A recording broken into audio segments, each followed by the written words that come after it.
Welcome everybody back to Friar Talk. Hope your weekends are going well.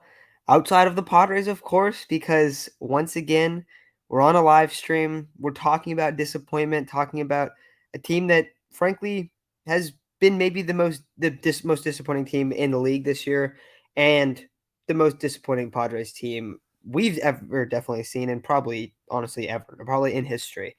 So, it's been really rough. We talked last time kind of about, hey, you lose 3 or 4 to the Giants. These next 2 series, you need to win 5 of those 6 games. 4 of those 6 games is not going to cut it. First series against the Nationals, who are a tanking team, who are not good. They're a very bad team. They come out and the Padres blow it. Like, they did not do good, and they lose 2 of 3. They lose today really badly. I would argue that yesterday is just as bad. Maybe it's not as big of a blowout, but you get shut out by a team like the Nationals. That's rough. So it's a rough time right now. And we're gonna talk about this for a little while. We will be doing a Bubs giveaway. Um, Unfortunately, I feel like today is a day where a lot of people don't want to talk about the Padres. So we're gonna be doing more of these as well later, but we'll wait a little while to do it. But today it's basically just gonna be a little bit of a rant from us. You're gonna hear the frustrations. I mean, I feel like we've been talking about it a lot. You guys didn't hear us in the Giants series because we recorded a day after when they won 10-0 right then. So it was like, you get a little bit of a happier state from us, but today I feel like it's just as bad as it was on that Wednesday last week, if not worse now, because the Nationals suck. Nationals suck and the Padres have sucked up to this point. So I don't know. Isaac, I feel like, I mean, you tweeted something that was hilarious. You tweeted thank you to the fans, basically saying the season's a wrap. Um, I also want to hear what other people in the comments think. Like, do you guys think this was kind of like, because obviously, like in theory, there's a lot of season left, but it feels like almost the nail in the coffin, like mentally right now, at least. So I don't know. What are you thinking, Um, Isaac? yeah, I tweeted that out with the intent of, basically saying, yeah, this season it feels over. It is over. Um, when Bob Melvin was asked, are you afraid that the team's going to lose fight? The answer, of course, is going to be no. I don't think they're going to lose fight, but I think they're going to lose hope. And when you start losing hope and you start seeing, there's no point, is when you put a lot of pressure or you don't have fun playing the game anymore, and that's when their performance starts dwindling, and it's been dwindling for as long as, I mean, these past 2 months they've been one of the worst teams in baseball I could imagine. Um, but obviously, yeah, it's a very frustrating series to know that in the first game you put up a lot of runs, and the next two you put up a combined 3 runs. Mackenzie Gore came out, struck out 6 guys in a row, and one thing the Padres have really struggled with is the fastball. And um, it's late June. You would expect that by now they would have already made adjustments to decent to high velocity fastballs, to being able to catch up to them, shorten their swings, and they haven't. And one of the things that we had brought up was that the rest of the season is going to ride on, how much of a bounce back we get from Manny Machado, Sander Bogarts, and Jake Cronenworth. And the first game, it looked like, hey, that maybe they'll start turning the tide, but now, it's back to what it was. Jake Cronenworth has the lowest OPS on the team. Ha-Seong Kim has the same OPS as Xander Bogarts. Manny Machado is looking horrible. I mean, there's no other way to put it. He looks the worst I've ever seen Manny Machado look in his career. Um, and right now the third highest OPS is Ha-Seong Kim, and no offense to Ha-Seong Kim, he's been playing great. He's on pace for a 4 WAR, something like that, F WAR. He's on pace for that, so he's been amazing. And this is very reminiscent of when um, Fernando Tatis Jr., Manny Machado, and Jake Cronenworth were the only producers in 2021. Except this year it's Fernando Tatis Jr., Juan Soto, and Ha-Seong Kim. But a 741 as your third highest OPS, that's not going to cut it. I mean, obviously that's a really, really bad mark. A 750 OPS is an average hitter. So now, outside of 2 guys, the rest of your lineup is below average or bad. And um I mean, the Rangers have guys, all their guys are almost either all of them or most of them are above an 800 OPS. We've allowed the fewest runs in baseball up to this point, maybe the second fewest runs up in baseball. And here we are, 4 games back, 5 games back of 500. Late June, trade deadline is August 1st. They have 2 or 3 weeks to heat up. I mean, no, I don't mean they have 2 or 3 weeks. I mean, it has to start now. And for the next 2 or 3 weeks, they have to be hot. But the schedule is it's not very easy.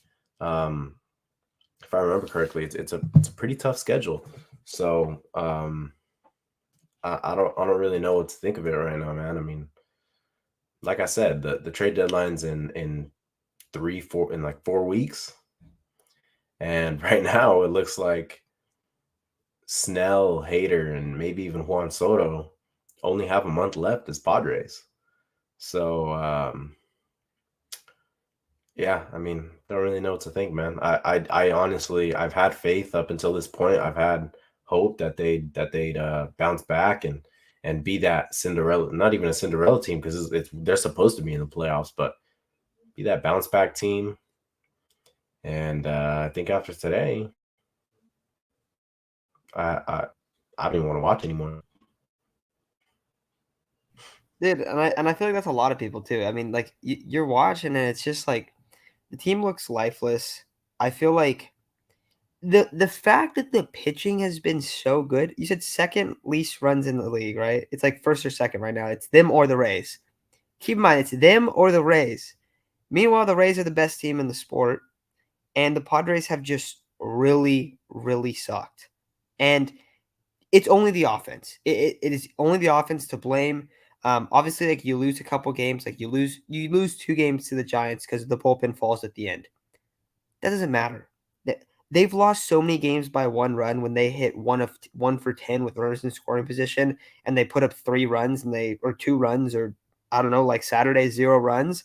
So it's like it's more on that. But like you look at the team right now.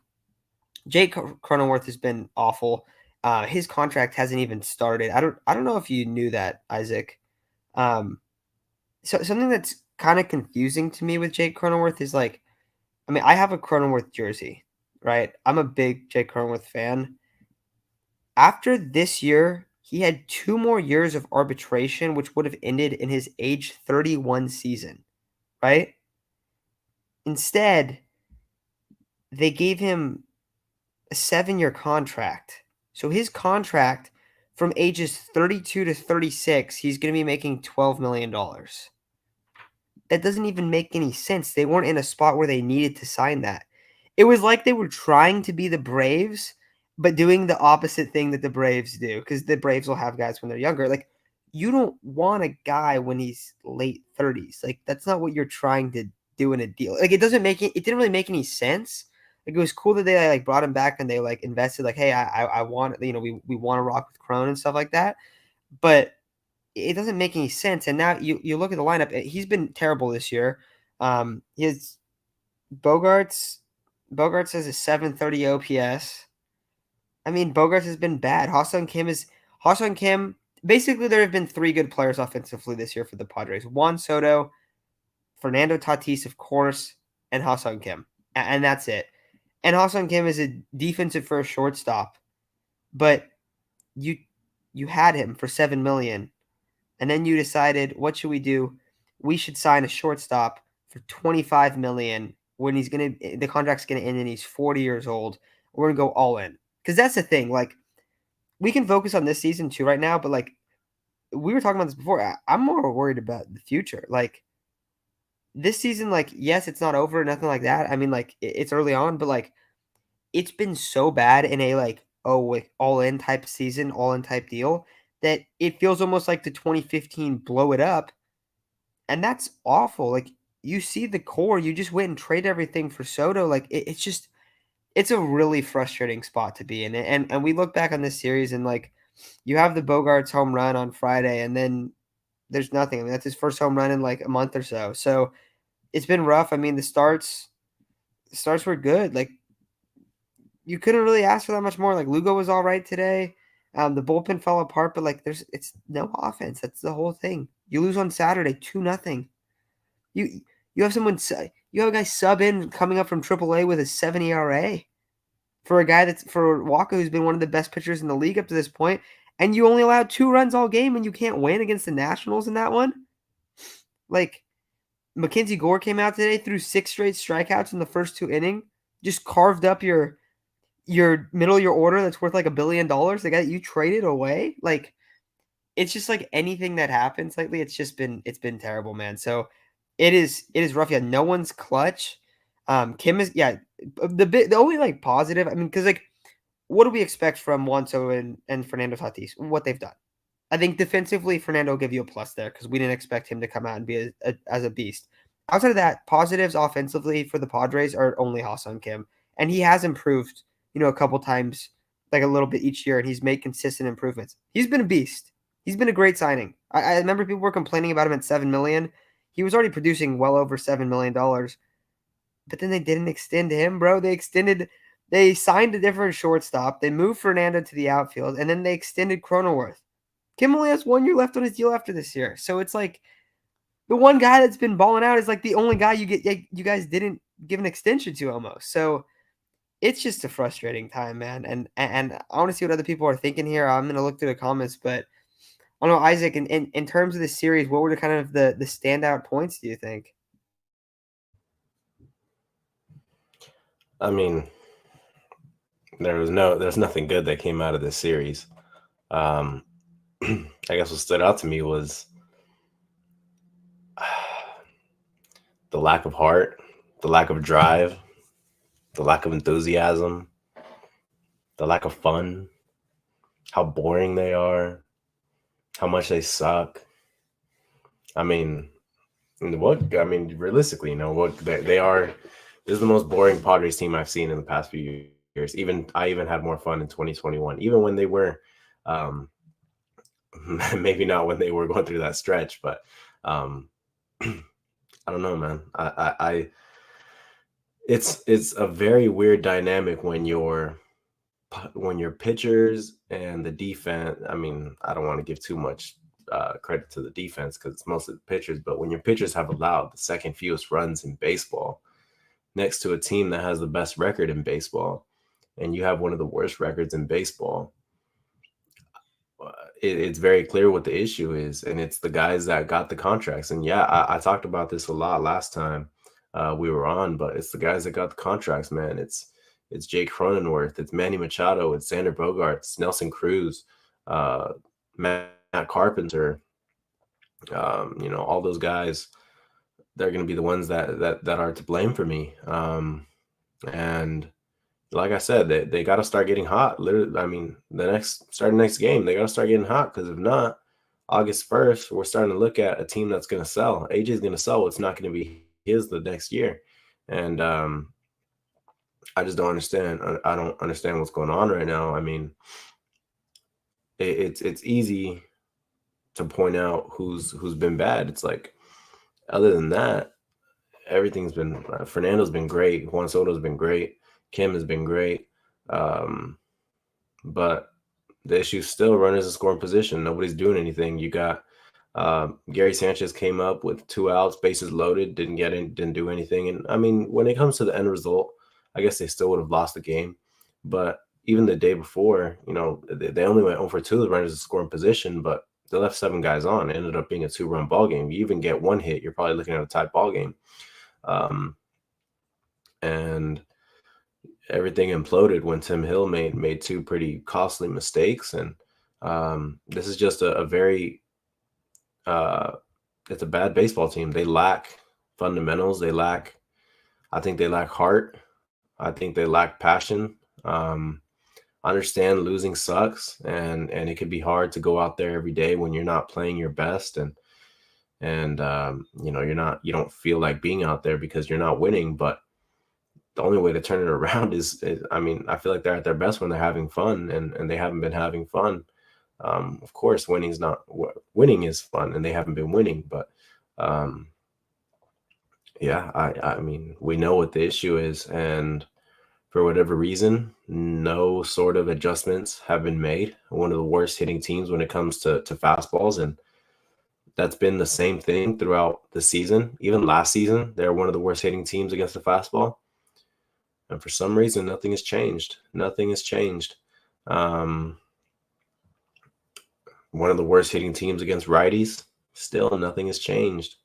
So I don't know if I don't know what has to be done. We can keep talking about lineup shakeups and whatever else, playing small ball, whatever else you guys want to talk about. But at the end of the day, Manny Machado, Xander Bogaerts, and Jake Cronenworth are not up there to be anything else than 3-4-5 or 3-4-6 hitters or 1-2, whatever it is. They're not there to be anything other than top of the lineup guys.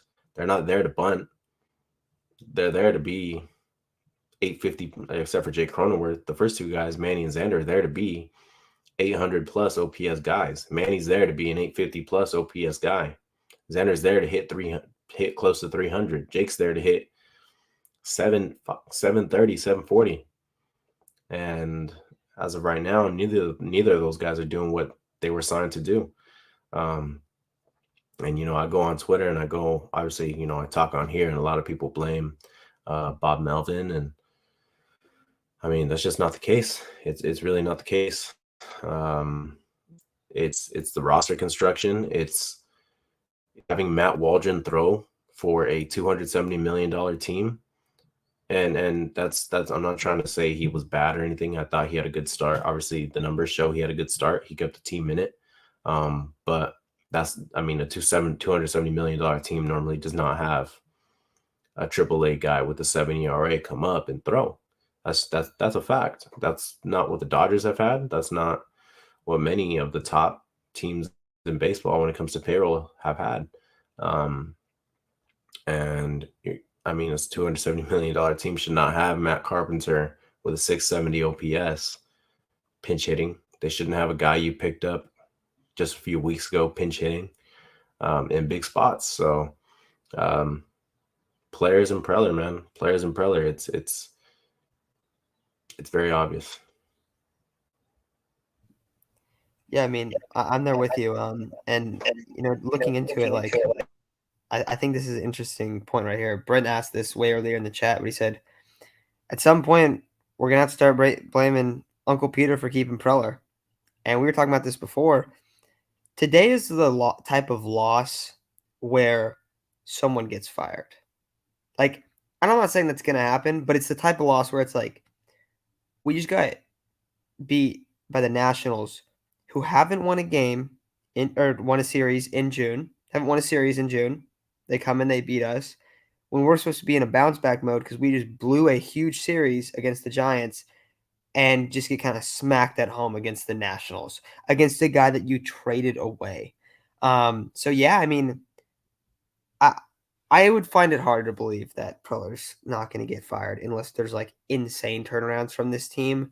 Another interesting note, you look at the Padres run differential, right? And I always think it's interesting because I think a run differential isn't a good way to evaluate a team. However, you can look at it and you can see who's almost like kind of underperforming to their potential and who's overperforming, right? Like you can kind of look at it to gauge that in a sense.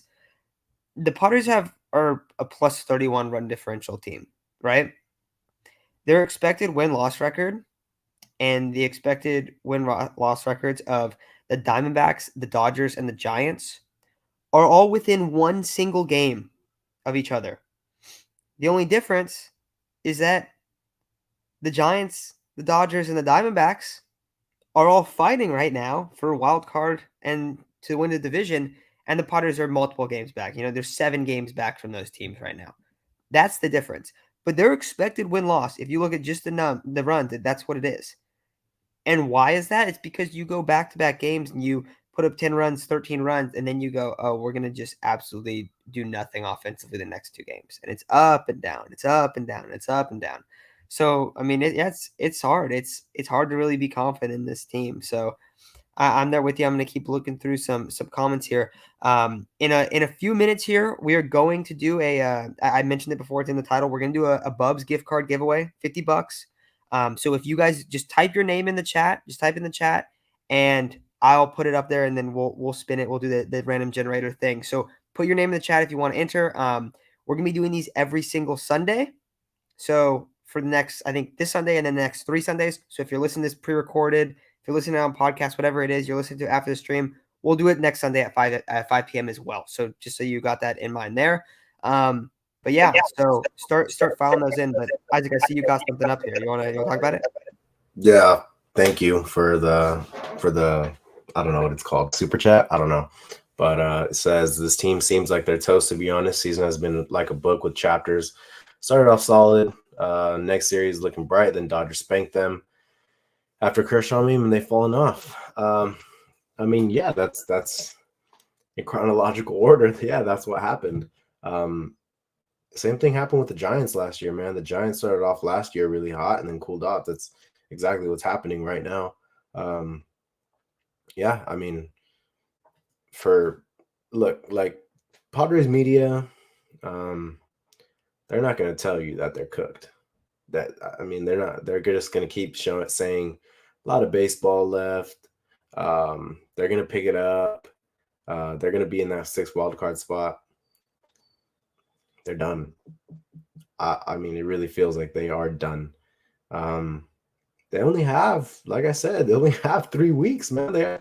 These next 3 weeks will be the biggest sign of what are they going to do at the deadline. And I don't know who said it. I think it was the 7th inning stretch. He said, didn't get a chance, or no. Let me see. I'm sorry. I'm just trying to find it. We were predicted to win the World Series by a lot of people. How's that AJ's fault that our top guys can't hit? You know, I'll say, you know, it's not his fault that the top guys can't hit. Manny Machado, Xander Bogaerts, Jake Cronenworth. It's not his fault that they can't hit. But what will be pointed out is just the lack of depth on this team. I mean, the catcher position we knew was going to be something that needed to be filled with how bad Austin Nola was even last year.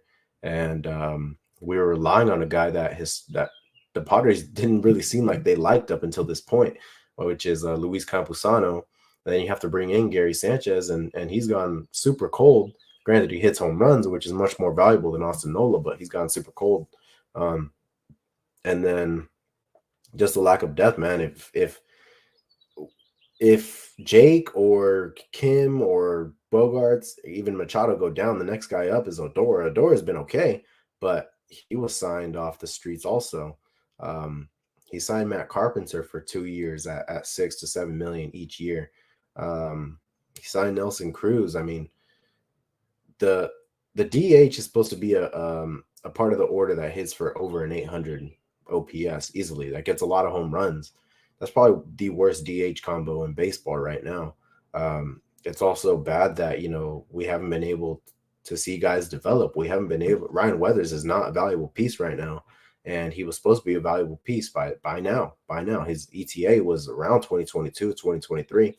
He was supposed to be a valuable piece by now. We should be relying on him to come in and fill that spot for Michael Wacha. We shouldn't be relying on Matt Waldron to do it.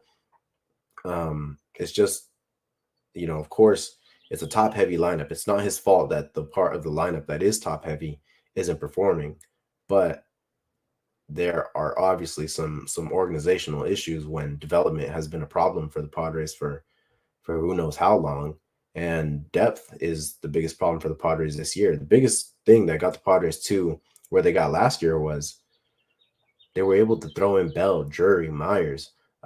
They had good depth, and this year it's not the case, and it's really costing the Padres right now. And obviously outside of the top 3 that I mentioned, it's really costing the Padres right now. Yeah, and I mean, and the other thing too is like not only that, but I see Gil brought this up earlier because we kind of mentioned this last stream. He said you guys mentioned most of the Soto guys we traded for were badly underperforming, but it's only Hassel who's underperformed. Abrams will come around. I mean, I think Abrams is also underperformed. He's been pretty bad at short, like defensively, and also his bat hasn't played very well. Gorshev today. I mean, I have faith in Gore, and Susanna is bowling in low A. Yeah, I mean, and also and what is mashing in double A? I mean, what is like the main piece of that deal? I feel like, I guess Score too. I guess Score and Wood probably. But but it just goes to show like the depth. I mean, last year Gore pitched valuable innings for the Padres. Like that's just how it is. And there's no depth in terms of the roster where you have, oh, who do we have to pinch hit? We have Gary Sanchez and Matt Carpenter, and that's on a good day. Like that, like if they're not starting, that's kind of like, oh, they probably are typically starting for you. Um, and it's just tough. So it's like, yeah, I don't know. I mean, and then like you go to call someone up, and who's there to call up? Eggy. That's it. And he was hurt. So like, there's just no depth in the minor leagues, and you're looking at the future, and like, there's a bunch of teenagers and stuff, but there's no one knocking on the door. Where like you said, like Matt Waldrop being the guy you call up. If the Dodgers call someone up in the middle of the season, usually it's a guy that's on the top 100 prospect list. And if he's not, then he probably should be. That's usually how it ends up playing out. Like, if we're being real, it's very rare that they bring up someone that's not like set up to be like really good. And you look at how they, I mean, I feel like for them, like Urias is a great example of how they kind of developed a guy like perfectly. Comes in, pitches in meaningful playoff games. He plays a role. He doesn't start. He pitches, like I think it was like 50, 60 innings in the first couple years. And he ends up becoming a frontline starter like over the course of a couple seasons, and they move him up there. But he was always good. He was always pitching well, even though he wasn't like ever like a super, like a guy that would pitch super deep in the game. So the development is just, that's going to be the biggest question. That's always been the biggest question with the Padres. And that's where it's starting to hurt him now. And last season, I don't want to say there was like development, but there was depth last season. And there was always depth. There was depth at the beginning of the season, and there was depth later on the season. The lineup wasn't that great at times, but they had guys that were pretty similar popping in and out of the lineup. So it's tough. And the difference is also like, if they would have just kind of ran back with what they had in the sense of like not spending a bunch of money, but like, having guys like a Profar or like a Myers, and Myers was making a decent amount of money, but like guys like that, it would be like different this year, because right now we know that Soto has this year and next year. And then it's like a serious question of like, what the hell is going to happen to this team? And you add in future contracts this offseason with Bogarts and Cronenworth. So it's like, it's tough. It's tough. Um, so yeah. Also, I said it before, but call me your guys' usernames, and then I'll enter you into the thing. I see a lot of people are commenting and stuff, but I only have 2 usernames right now. So send your username. I'll put it in. We'll probably do it in a couple minutes here because I don't know how long we'll be going. Yeah, I was gonna say we should just do it right now, but we'll just wait for everyone to comment what they gotta comment. I mean, I don't really know what else to say, man. I've said everything I needed to say. Um, I mean, look, I hope you enjoyed Snell and Hader as Padres because it's done. They're gone. That is one thing I will say. Yeah, man, they're just not a good team. It's been very evident. I mean, come on, good teams are able to close out games. They weren't able to do that against the Giants. Good teams are able to win more than a few in a row. They haven't been able to do more than 3 in a row. They haven't been able to do that. You got teams like the Reds putting up 13 in a row, the Giants putting up 11 or 10, whatever it was. The Marlins are winning 13 or 15, something like that. Um, yeah, I mean, the Braves are obviously one of the best teams in baseball, or probably a top 2, top 3 team in baseball. Um, the Diamondbacks are what we were supposed to be. So congratulations to them. But as far as the Padres, I mean, you also got to look at the Diamondbacks. Like, they developed Zach Gallen, they developed Ketel Marte, Corbin Carroll. They've been good at in that department, and they've had timely hitting. They've put themselves in a really good position, not only for now but for the future.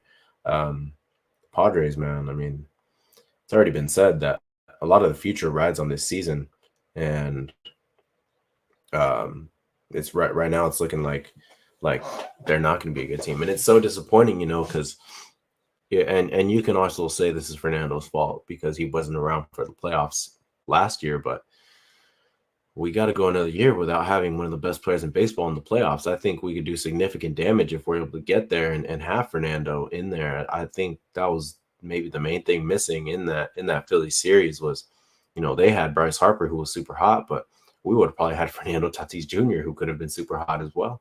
And it's a shame that he's already put up a 3 WAR. He's already one of the top 5 players in baseball again, and he's performing as such. So is Juan Soto. They're performing as some of the top players in baseball, but um, the rest of the guys are holding him down so much. It's looking like you know they're not going to be able to play in the playoffs, and it's super disappointing how the season has turned out for sure. Um, I don't have much faith that it's going to turn around. It doesn't seem like they have much fight. It doesn't seem, and they don't have much fight whenever it's like a 1-0, 2-0 ball game. It already feels like it's over. Um, and for the most part, it has been over by the time it's already 1-0, 2-0 for the other team. They've been one of the worst teams when it comes to coming back, and when it comes to winning 1 or 2 run ball games. They've been one of the worst teams. So it seems like they haven't been able to handle the pressure of being one of the supposed to be of they haven't been able to handle the pressure of the media expectations, of our expectations. It seems that way to me. So I don't know, man. I mean, the fans are still showing up. There's a lot of sold out crowds, and I said I'm not going to show up again until they get to 500. So it looks like I'm not going to be there for a while. But yeah, it's looking like a pretty bad season so far, and there's definitely going to have to be some major shakeups soon.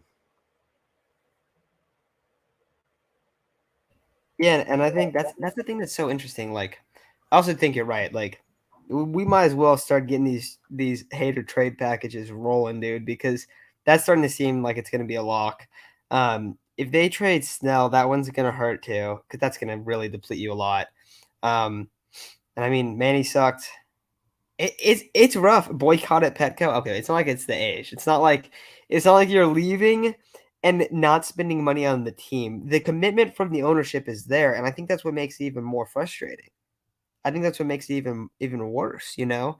And that's like I mean that's why we're upset. Like that's why I always get confused when like people don't want to criticize the team. Like they're like, "Oh, like you shouldn't criticize the team you like." Like I think you can overly criticize them or criticize them when it's not fair.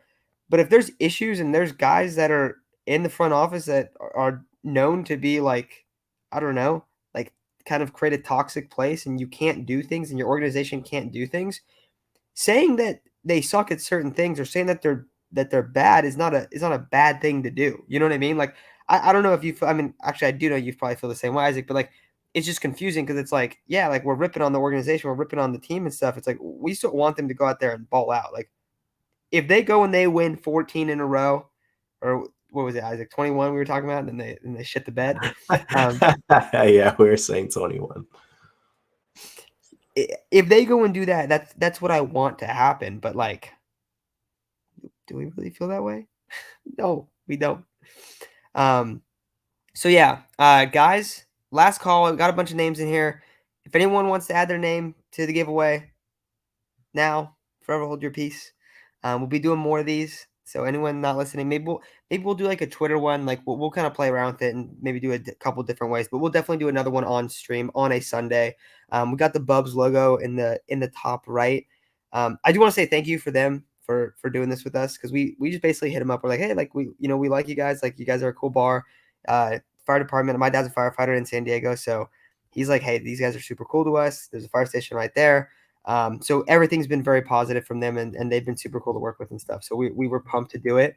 And it was cool that they're giving away 4 different gift cards of $50. So this will be the first one. Cap, I got you. I'll just put your name in right here. Yeah, just enter your username if you're trying to sign in. I got you, Gil. Um, trade Hater and let Snell walk.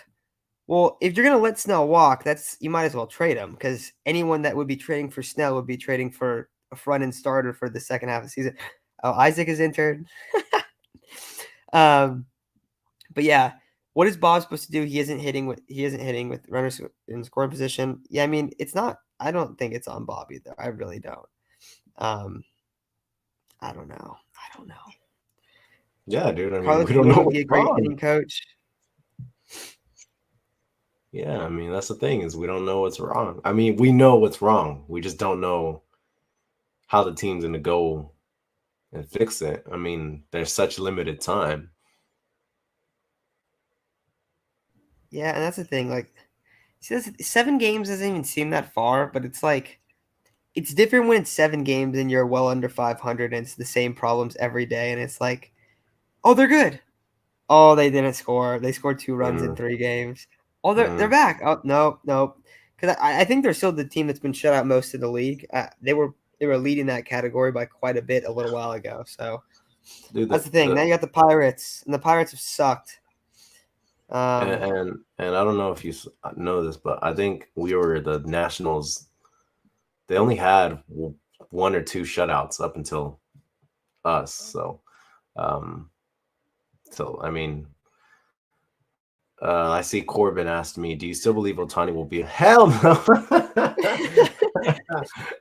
hell no, not even close, dude. I don't even think some of our guys will be Padres um, in a month. So um, I don't really know, man. I mean, we kind of just suck. yeah. All right, guys. I think it's time to end the rant. Let's do this giveaway. Let's see who's gonna get $50. Just comment our videos. We'll hit you up about how to get it and everything like that. So, but let's get it. I got everyone's name in here. Let me share my screen real quickly here. But yeah, I mean, I guess last question before we do it, Isaac. What's your prediction for this Pirate series? They're gonna Bounce lose. back sweep? No, no, man. They're gonna lose that Mitch Keller game for sure, and they're gonna find a way to lose to one of the other bum starters. So I'm going 1-2 Pirates or 2-1 Pirates. That is like just hearing it is like, oh God. I feel Yeah, like the Pirates are like a whole nother like forget all the other bad organizations. The Pirates are like a different beast because like they've been like the Pirates like that for so long. So it's rough. Like I think they have like one of the fattest playoff droughts too. But yeah. All right, guys. Let's see who's winning this. Um, you could go. I mean, you could go to a game. I don't know if you want to go to a game right now. You can also go to their beach location. That's probably better right now. I think I would probably rock with that one. oh Isaac yeah, already said at this point, hey, I'm waiting until they're back at 500 and they're creeping down consistently, Isaac. So oh yeah. we'll see with it. But all right, guys, here we go. 3, 2, I hope 1. I win. You did not get into it. Philip H. There you go, man. You're the winner for the Bubs gift card. So just comment. I know you've been a long time listener. We see you in the chat all the time. So consistently appreciate the support from everyone. But yeah, man. Just comment and I'll message you and stuff. Just comment on a random old video. I get the notifications. They pop in. So congrats, man. Um, happy there. Isaac, you said 2-1 Pirates. I'll finish off the stream. We might as well just start trying to rock with the reverse jinx. I So think I think we're gonna do it. I'm gonna say, I feel like I don't think I've ever said this. All right, I don't think I've ever said this on the show. Never. I'm gonna say we get swept, Yes. swept by the Pirates. All right. I don't even know who's pitching. Snell's pitching. Okay, Snell. Okay, I'm gonna ready.